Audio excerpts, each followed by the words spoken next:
How you guys doing? My name is Etrit Demaj. I am one of the co-founders of KODE Labs. Really quick, KODE Labs is basically a smart building cloud with the right applications for all your use cases. Before we get into why cloud and some of the journey of KODE, I just want to give you a quick recap of who KODE actually is and what we've been up to in the last 5 years. We founded the company in 2017, actually here in Detroit, Michigan. I will say that for all of you out-of-towners, if you ask me one more time, is it safe to live in downtown Detroit? I'm going to take you to 8 Mile to meet Eminem. So, just we love Detroit. We've been really part of the whole growth here, and everything that we've done, we try to have a mission behind it. So, what drives us to do better and to do more is really not just all the buildings and the global outreach that we've had, but the fact that we have 0% churn to date, even doing business in Australia and a bunch of other places. This is something that we want to continue to keep striving for. Client service is everything for us, and listening to our clients and our partners is really how we've been able to make cloud even more powerful. How we track this is basically every time we bring on a new client, or we bring on, or with our existing clients, we like to see, are they adding more buildings? Are they adding more integrations? And so far, we've seen really, really good results, and we hope to continue to keep driving that as we keep scaling with the community. I don't want to talk too much about the industry, and we all know the growth of basically, kind of the opportunity and everything that we have in place and ahead of us, right? I think Bill broke it down really, really well. So from a KODE perspective, how we look at growing and continuing to scale is basically, from day one, we've believed in one thing. And we've believed that software not only is going to lead hardware, but it's going to help pick the right hardware for your buildings, for what you should be selling, and to keep it as future-proof as possible. So when I say future-proof, we're talking about a lot of different terminologies today. Cloud is here. That's, it's going to be much easier, and continue to keep delivering on the best client service. Because we can say we have the best products, we can say we have the best applications, best hardware, but really, is the end user happy? If the end user is not happy with them, you're better off knowing a little bit earlier before you start actually installing the same product. Want to just quickly, for a couple minutes, break down some misconceptions about cloud, right? I think everybody's talked about the cloud. We're in 2023. While we were around 2019, about late 2019, early 2020, we actually started getting a little bit nervous as a company because we had some good clients. But everyone we kept demoing to, they're like, this is very powerful, but what about cloud? Who owns my data? Cloud is not secure. How are you going to connect to the network? And what if I don't have this? What if I don't have that? And cloud is very, very expensive. Another really big one was, cloud may have latency. So those are challenges that in 2023 have been solved for, and that kind of we don't hear that as much anymore, right? Because not only KODE, but all the big four, everybody else is starting to prove that cloud is much cheaper. Having a server in a building and expecting that to be a redundant server, or expecting, to make sure that that data is going to be safe and everything else is, first of all, not scalable, and it's very hard to keep deploying enterprise products that way for corporations, for retail, for real estate owners, for everybody. A big one is cloud is very secure. It's actually, more secure than anything else out there. I think, again, we can talk about this forever, but another big one that we continue to keep seeing as the future of the industry is really that as we start to integrate with cloud IoT integrations, as well as other softwares that are just cloud-based, and connecting those with the local systems, the only way for that to work really, really well is by having some kind of a cloud supervisor to help with those workflows, to help with those connections, and then to turn on whatever application that you need. Much easier, faster, and in a completely different way of how you do it today. Rather than talking about what type of use cases you can get with cloud, how cloud works, I think everybody knows that, right? You have your phones. We all know how that works. But I just want to take you on a quick code journey about really how we started as a company and how we've been able to continue scaling as a company with really the system integrator community and the controls, our controls partners that are helping us, scale all over. In October 2017, we pitched Bedrock, and we said, hey, we're looking to start developing the solution, and what we're looking to do here is try to build something that is going to be more like a single pane of glass, but really think about it as a whole cloud solution altogether with whatever type of integration that you want to need and whatever applications that you're looking for to meet your ROIs, right? That's a pretty bold statement. And obviously, it's very hard to find someone that says, yes, I'm in, let's do it. But from a Bedrock perspective, Bedrock has always been really ahead of the game. Way before code came along, way before anybody else, Bedrock has always thought about 10 years later. They were never really just thinking about now. So they've always invested in the best infrastructure. They have the distribution model through Cochrane Supply that really allows them to be as vendor agnostic as possible at the hardware and also at the gateway and all levels where they need to. So why they actually went with us, again, first they believed in us, and they said, it's not too high of a risk because we basically told them that if we're not able to do this, we will still do it for you the way you're doing it today, but you know that it's really not working for you and for your ROI based on where you're looking to go in the future.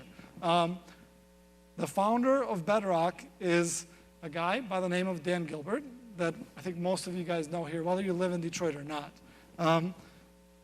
The way Dan changed mortgages was basically he had branches all over the United States. And then he started seeing technology continue to keep evolving. And he had servers everywhere in these different branches to have emails and all kinds of stuff, right? One day, he decided to build a new website where people can actually come in and check out, see, start applying for mortgages, or at least do the initial parts of mortgages, right?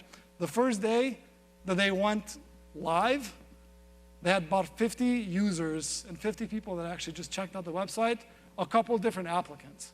Dan that day decided that they were going to go straight to cloud and they were going to normalize from a command center. So with that same type of model and way of thinking, every leader at rocket companies continues to keep driving those kind of solutions.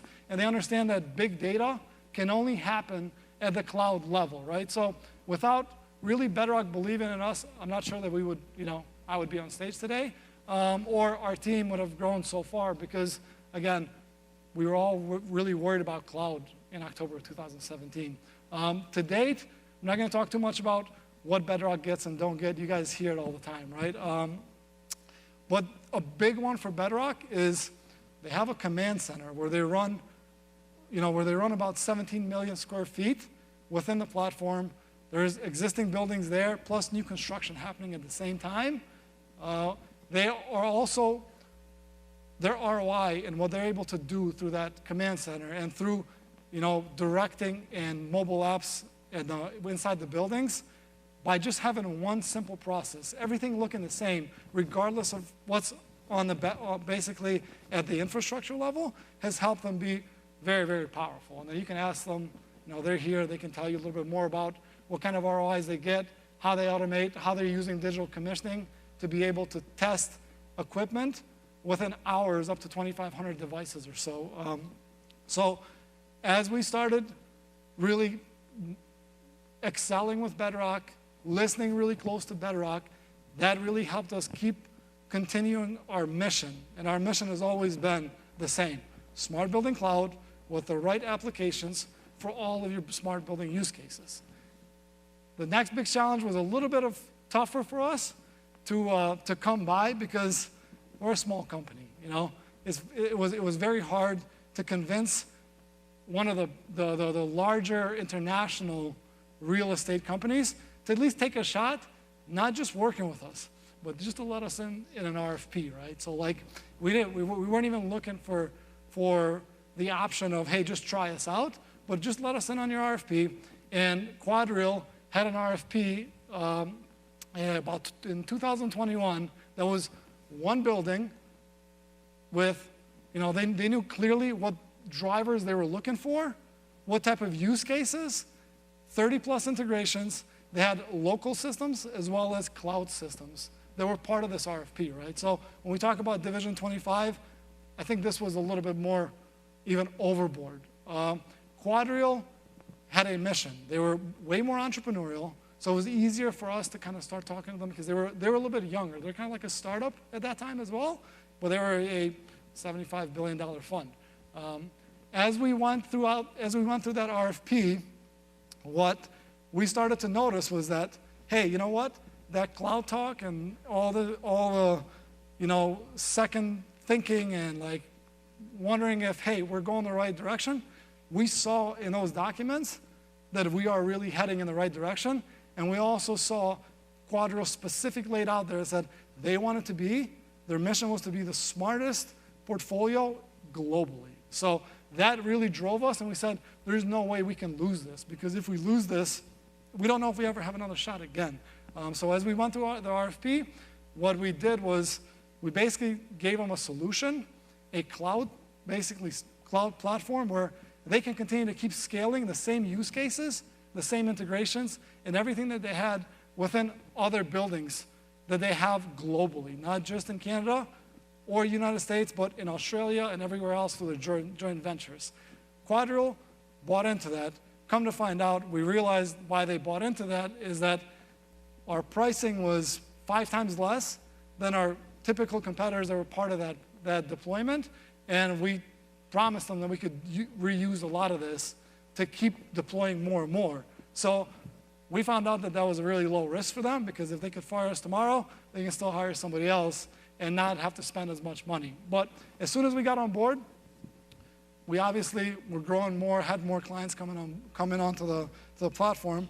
We took it really seriously, and we showed them that from start to finish, we had a product that can follow from day 0 to ongoing. And as we were deploying and as we proved that case, they gave us some existing buildings, because they said, you know what, our CEO, Dennis, hates existing buildings.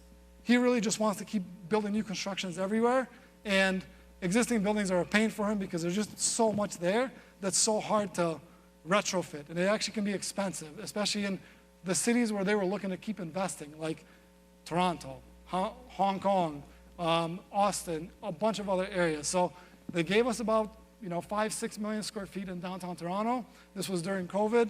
We figured out a way to get into Canada. We checked out the buildings, and then what really helped us out a lot was we worked with the service contractors in those buildings, and when they saw the platform, they didn't actually see us as competition anymore. They just saw this as a solution that if it works, they can take it down the street to their next client and give them more data and be more transparent and give them the best service possible. So we took care of that. Once we did that demo to the SVP of QuadReal, I remember it to this day because it's something that obviously it's part of our history. The guy said, 20 years, I've been thinking about this, I've been dreaming about this, and I can finally see it. So the next steps for us was obviously a little bit of excitement, some congratulations involved, and the team was very, very happy because we were meeting the goals of a giant, and that's a huge deal when you're a smaller company. As time went on, very quickly they said, we want to kind of start to roll this out everywhere, single source it, but the only way to do that is our CEO would like to see more of this and would like to see a demo. And as the CEO wanted to see this demo, we were, obviously to present to the CEO as a MSI system integrator at the time that we were, is a different kind of challenge because they have a different type of need and a different type of ROI that they look at. So we worked with the VPs, we worked with everybody to present this, but who we worked very closely with to get the data right and to really take this home was the their service controls contractors within that building because they just really understood the building and actually cared. And for them, it was like a community approach, a team approach, where we're all presenting rather than just code presenting. After we did the demo, the rest is history, and we've been able to continue to keep scaling more and more. But we have, since that time, obviously the CEO really liked it. We've scaled more into not just their office spaces, but self-storage, industrial, high-rises, and we've been able to find the same type of systems, but maybe the use case is a little bit different. So now what we've done is, here in another really part of the journey here, ESR Australia was doing a joint venture development with another client that we had at the time, and they really liked what they heard because that other client also is a, real estate talks. Everybody's kind of on the same page. They were looking for the same things. So they specified code, but they told us that, obviously in Australia, while they're working, we're sleeping. And while we're sleeping, they're working. So, we can stay up 24 hours a day. We don't really have that problem because we always want to take good care of clients. But we said, is that really the best way for us to keep delivering the best service and really taking it home where we don't lose clients? We think of long term, not just short term. We quickly want to vet out different system integrators and different controls companies. We found a few. We verified them. We obviously went through some certification trainings. We went through some different, sales trainings because controls companies and system integrators are not used to selling cloud as much at the moment, right? With that, this partner that we picked and that the client picked, they were able to deploy this building, it's 200 VPD, in Australia, all on their own, without having to have any kind of code, no software development, and with the code support. That was a game changer for them as well, because they didn't have to put their on-prem solution and try to take it to the cloud and then try to build, customizations for every single building all the time, right? And then their BI tools and everything that we have in place, they were able to meet the workflows and everything that they needed to meet. This was a huge turning point for us. We started thinking more and we said, the best way we are going to scale as KODE Labs is by not just having these system integrators as our friends, and also just like them saying, hey, can you come demo with this next client, but truly productizing our channel partner division, which is, we define that again. Our channel partner division now is either controls companies, system integrators, or MSI. We really believe that these partners really know what they're doing and they know what they're talking about. And they usually get their fingers pointed in a lot of ways, and then they just don't have enough data sometimes to show clients that what they're doing really works. And what they're doing, they understand the building, and then to show them where things are wrong too. Our global channel partners and our global clients, along with the movers and shakers of Detroit, like Ford, who we work with here in Detroit, and scaling along with them, have really helped us continue to keep scaling in many different industries. And what we're starting to notice is that obviously not every industry has the same type of architecture to get to a true return on investment, but we are working with some really, really good partners. And when everybody talks about controllers with IP and all these different things, what is really driving our growth and our mission as a company to continue to keep delivering the best service in this industry is something like this. Many different system integrators, many partners are typically today paying 5 times for maybe a product that you can somehow package together.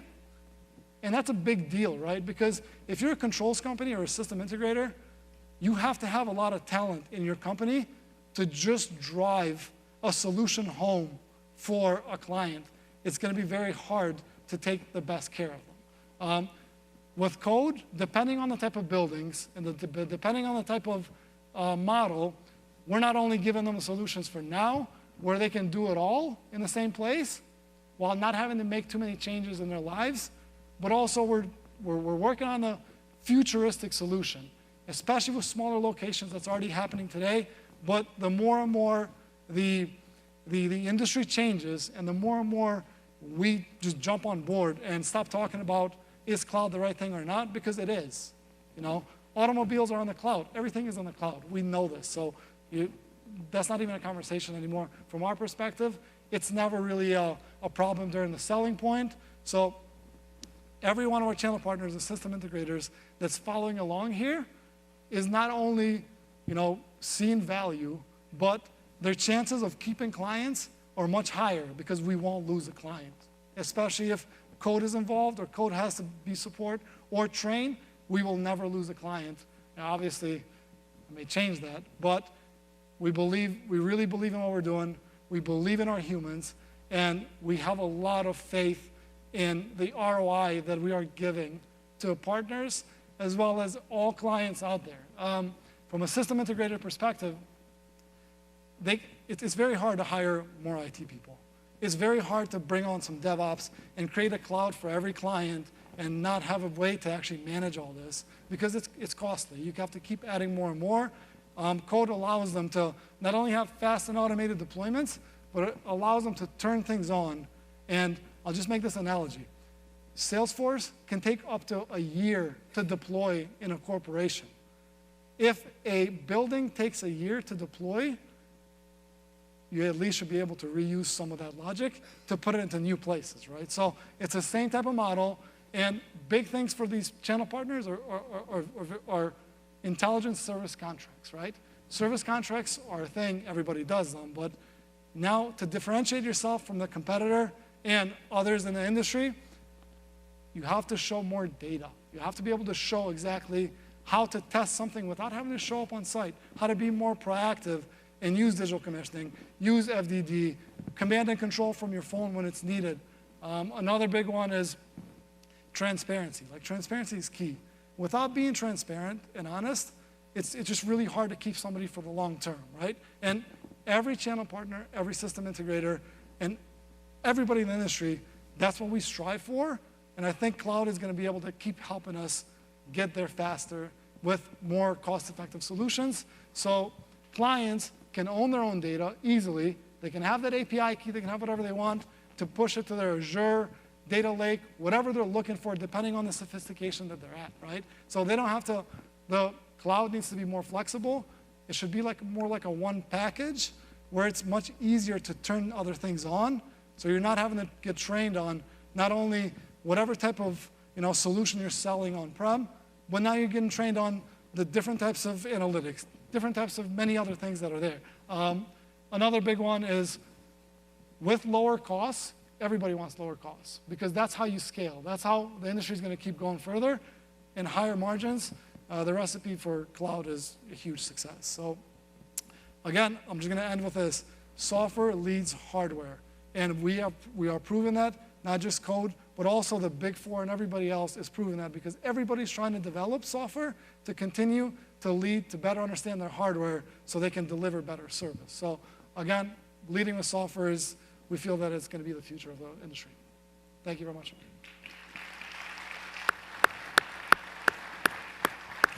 Well done, Etrit. Thank you so much. So MSI, the software company, how many software developers do you guys have on staff now, approximately? I think 75% of our team, 75%, so about software developers. About 80 people or so? Yeah, no, more. More?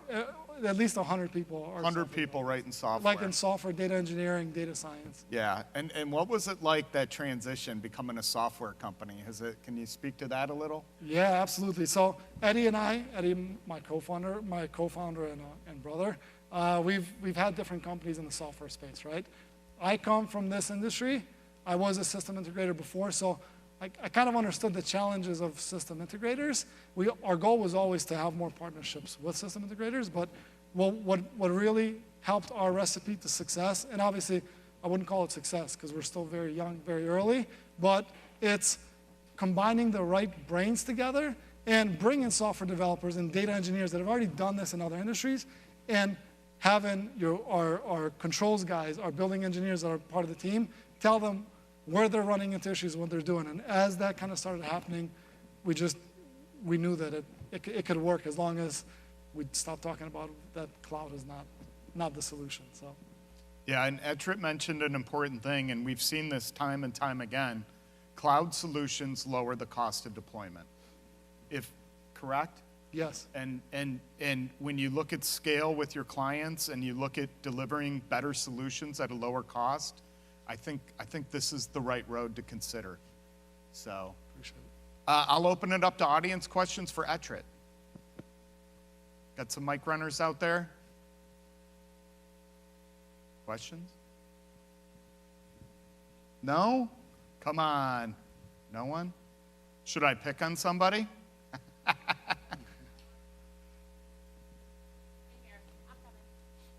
In the back? No? Hang on. Hang on. Can't see. Hey, Scott. Glenn, sorry, I was going to sneak out, but then I didn't. We need you, Glenn. So back in the day when I used to think I knew a little bit about this stuff, which is mostly gone now, at the enterprise level, it's like if you don't have SOC 2, Type 2, and certifications and inspections and annual renewals and fees, they wouldn't even talk to you at all. And I'm curious if the resistance and the friction at corporates, Fortune 500s, are they even letting you in the house with less friction now? Because in 16, we needed baseball bats just to get people to even speak the right language. Right over on the other side. Oh, okay. Oh, nice. Yeah, Glenn, that's a great question. I didn't cover it too much because it's a long subject, but any cloud platform should have SOC 2 available already, and every other security process that if you're dealing with a corporation, you should be able to more plug and play things like Active Directory and the things that where they really take control and follow through on if they want their business continuity plan, documentation, whatever they want, be able to hand that over to them much faster. And obviously, governments have different, other things like SOC 2, but the FedRAMP certification, which we are in the middle of doing as well. But that is, if you have a cloud product, you should, if you want to resell cloud products, you should look for that. You should look for that because obviously every software should have those certifications in place. Congratulations for how fast you've come, how far Thank you so much. in almost no time. Thank you, appreciate it. All right, great. So Etrit and KODE Labs, they'll be on the show floor. And I encourage all of you to come and check out their software. Yeah, thank you. And also, we're giving away some gift cards and an Apple Watch, so make sure you put your card in there. And if you don't have a card today, we just thought about this yesterday, so take somebody else's card, put your name in there, and we'll make sure of that. All right, thank you, Etrit. Thanks, guys. Thanks, buddy.